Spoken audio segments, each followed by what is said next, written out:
سارا دن ساری رات ملازم اپنی ملازمت میں، کاشتکار اپنی کاشتکاری میں، تاجر اپنی تجارت میں، ہر زحمت کش اپنی زحمت میں لگا ہوا ہے رزق کی تلاش میں، جبکہ وہ فرماتا ہے کہ رزق میں نے اپنے ذمے لے لیا ہوا ہے، اور ہم اپنے 24 گھنٹوں کا زیادہ حصہ تلاش رزق میں صرف کرتے ہیں۔ آیا تلاش رزق زیادہ اہم ہے یا تلاش ہدایت؟ جمعہ نماز پڑھ کے بیٹھے ہو، ماشاءاللہ ظہر و عصر سے بھی مشرف ہوئے ہو، درمیان خطبتین بھی آپ کے سامنے ہوئے، ایک بہت بڑی عبادت گاہ میں آپ ایک بہترین عبادت سے سرشار ہو کر تشریف فرمائیں، بتائیے رزق زیادہ اہم ہے یا ہدایت؟ جی پھر سوچ لو، مسجد کے باہر فیصلہ بدل نہ جائے۔ اور وہ فرماتا ہے وَمَا مِن دَابَّةٍ فِي الْأَرْضِ إِلَّا عَلَى اللَّهِ رِزْقُهَا، رزق بھی اللہ کے ذمے، إِنَّ عَلَيْنَا لَلْهُدَىٰ، ہدایت بھی اللہ کے ذمے، رزق بھی اللہ کے ذمے اور ہدایت بھی۔ رزق کا بھی اس نے نظام خلق کیا اور ہدایت کا بھی اس نے نظام خلق کیا۔ رزق کے نظام کا حصہ سورج بھی ہے، رزق کے نظام کا حصہ زمین بھی ہے، رزق کے نظام کا حصہ بارشیں بھی ہیں، رزق کے نظام کا حصہ قوت نشو و نما بھی ہے، رزق کے نظام کا حصہ بہتے ہوئے نہریں اور دریا بھی ہیں، رزق کے نظام کا حصہ وہ گلیشیئرز بھی ہیں کہ جو ہم سے ہزاروں میل دور میلوں موٹی برف کی شکل میں بیٹھے ہوئے ہیں، ان کے پانیوں کا پگھلنا، ان کا دریا بننا، ان کا ہمارے قریب سے گزرنا، اس پانی کا دائیں اور بائیں چشموں کی شکل میں رسا جانا، تیرا موٹر لگانا اور تیرے گھر سے پانی کا ابلنا، یہ سارا رزق ہے یا نہیں؟ جی پانی رزق ہے یا نہ؟ ہوا رزق ہے یا نہ؟ گندم رزق ہے یا نہ؟ نمک رزق ہے یا نہ؟ پارچات الملبوسات رزق ہیں یا نہ؟ کوٹھیاں مکانات سنگ مرمر ہوں یا چپس، یہ سب رزق ہیں یا نہ؟ وہ فرماتا ہے یہ لمبا چوڑا کائنات کا نظام میں نے بنایا ہے تیرے رزق کی ضرورت کو پورا کرنے کے لیے، یہ تیرا نظام رزق ہے، تھوڑی سی ذمہ داری میں نے تیری بھی لگائی ہے، تھوڑی سی چھوٹی سی ذمہ داری تیری بھی لگائی ہے، کیا کہ رزق کو خلق کر کے تیرے بہت قریب تک میں پہنچاؤں گا، آگے اس تک پہنچ کے اس کو حلال طریقے سے حاصل کرنا، جسے آپ کہتے ہیں رزق کمانا، وہ تیری ذمہ داری ہوگی۔ ایسا نہیں ہوگا کہ روٹی پک کے تیرے منہ میں آ جائے، ایسا نہیں ہوگا کہ مشروب تیرے لوٹوں سے خود بخود لگ جائے، ایسا نہیں ہوگا کہ کپڑے خود بخود تیرے تن بدن پہ آ کے سج جائیں، ایسا نہیں ہوگا کہ تیری کوٹھی یا مکان خود بخود بن جائے اور تو اس پہ آ جائے،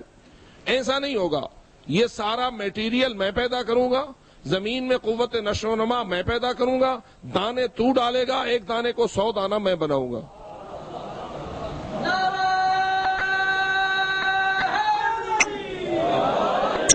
واضح ہے کہ وضاحت میں جانے کے ٹائم نہیں کہ کمی بہت سخت ہے اور آپ کو زیادہ پریشان کرنا بھی مناسب نہیں ہے، لیکن بہرحال اب دیکھ رہے ہیں کہ رزق میں جو تیرے رزق سے تعلق رکھنے والی چیز ہے اس کا ایک حد تک تیرے قریب آ جانا، خلق کے حوالے سے، بارش کے حوالے سے، ہوا کے حوالے سے، پانی کے حوالے سے، ہر چیز کو دیکھ لو، اللہ نے ہر چیز کو تجھ تک پہنچانے کا ایک سسٹم بنایا ہے، اس سسٹم میں ایک حد تک وہ آ جاتی ہے، اس کے بعد اس تک پہنچنا یا اس کو حاصل کرنے کی کوشش کرنا یہ انسان کی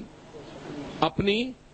ذمہ داری ہے۔ اگر کوئی ما من دابۃ فی الارض الا علی اللہ رزقھا کا معنی یہ سمجھتا ہے کہ میں نے کچھ بھی نہیں کرنا، تو اس کی حالت وہی ہے جیسے کہ اس آیت کے نازل ہونے کے بعد کچھ صحابہ کرام نے گھر میں مصلے بچھا لیے تھے اور نمازوں پہ نمازیں پڑھنا شروع کر دی تھیں، ان کی صحابیات بیگمات نے جو کچھ گھر میں تھا بچوں کو کھلا دیا اور پھر سوال کیا کہ نیک بختو جاؤ کچھ حاصل کر کے آؤ تاکہ بچوں کا سامان بنے۔ انہوں نے کہا آیت نازل ہو گئی ہے ما من دابۃ فی الارض الا علی اللہ رزقھا، رزق اللہ نے دینا ہے، اب ہماری ذمہ داری ختم۔ یہ سب کچھ کس کی ذمہ داری ہے؟ اللہ کی ذمہ داری ہے۔ معلوم ہوا صحابہ نے قرآن کو جیسا سمجھا وہ یہ تھا، جیسا سمجھا وہ یہ تھا، صحابیات پریشان ہوئیں، وہ گئیں رسول اکرم کی خدمت میں اور کہا کہ ہمارے نیک بخت شوہر نے تو یہ حال کر دیا ہے، آپ ہی فرمائیے اب کیا ہوگا؟ تو اس وقت رسول اکرم نے فرمایا جو قرآن مجید کا اس قسم کا معنی سمجھے اس کا مجھ سے کوئی تعلق نہیں ہے۔ اللہ نے اپنے ذمے لیا ہے کہ مطلب یہ نہیں ہے کہ تم کسب معاش نہ کرو، اللہ نے یہ نہیں تمہارا اپنے ذمے لیا کہ تم کسب روزی نہ کرو، رزق تک پہنچنے کی کوشش کرنا اور اس کو حاصل کرنے کے لیے زحمت کرنا یہ تمہاری ذمہ داری ہے، تمہارے رزق کو خلق کرنا یہ میری ذمہ داری ہے، واضح اس سے زیادہ آگے میں نہیں بڑھ سکتا۔ یہی جو تو نے رزق حاصل کرنے کے لیے کوشش کرنا ہے، اس کے لیے نظام ہدایت چاہیے، اس کے لیے نظام کہ تیرے لیے کیسے حاصل کرنا حلال ہے اور کیسے حاصل کرنا حرام ہے، جس نے رزق دیا ہے اس کو کیا ماننا ہے، جن کے وسیلے سے دیا ہے ان کو کیا ماننا ہے، اپنے آپ کو کیا سمجھنا ہے، اپنی حیثیت کو معین کرنا، جو میرے اور اللہ کے درمیان وسیلے ہیں ان کی حیثیتوں کی معرفت حاصل کرنا، جس نے مجھے رزق دیا ہے اور مجھے خلق کیا ہے اس کو پہچاننا اور اس کی معرفت حاصل کرنا۔ یہ سارا سسٹم اس نے کیوں بنایا ہے؟ کیا کوئی جزا و سزا بھی ہے؟ اگر نیکی ہے تو اس کی کوئی جزا ہے یا نہیں؟ اگر برائی ہے تو اس کی کوئی سزا ہے یا نہیں؟ دنیا میں ہم دیکھتے ہیں کہ بہت سارے لوگ ایسے ہیں جو پرلے درجے کے بدماش ہیں، دنیا کی ہر برائی وہ کرتے ہیں اور بڑے رسک میں کھیلتے ہیں، آرام سے رہتے ہیں، انہیں زندگی میں کوئی تلخی نہیں ہوتی، ہر لحاظ سے وہ خوشحال ہیں، اور دنیا کے سب سے بڑے ظالم، سب سے بڑے قاتل، سب سے بڑے زانی، سب سے بڑے شرابی، چور، اچکے، فریب اور فراڈ میں ان کا کوئی ثانی نہیں۔ ایسے بندے موجود ہیں یا نہیں؟ جی ہیں۔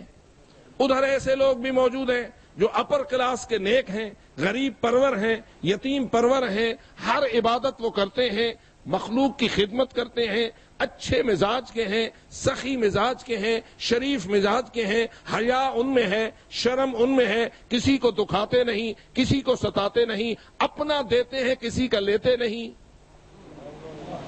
عبادات اور نیکیوں میں ان کی کوئی مثال نہیں، لیکن وہ دکھی ہیں، وہ مقتول ہیں، وہ مظلوم ہیں، وہ ہر قسم کی مصیبت میں مبتلا زندگی گزارتے ہیں، کوئی کئی سال کی قید نبھاتا ہے، کسی کی لاش پہ گھوڑے دوڑتے ہیں، کسی کا سر نو کے سنا پہ جاتا ہے، اور اس قسم کے ہزارہا نیک صالحین موجود ہیں کہ جو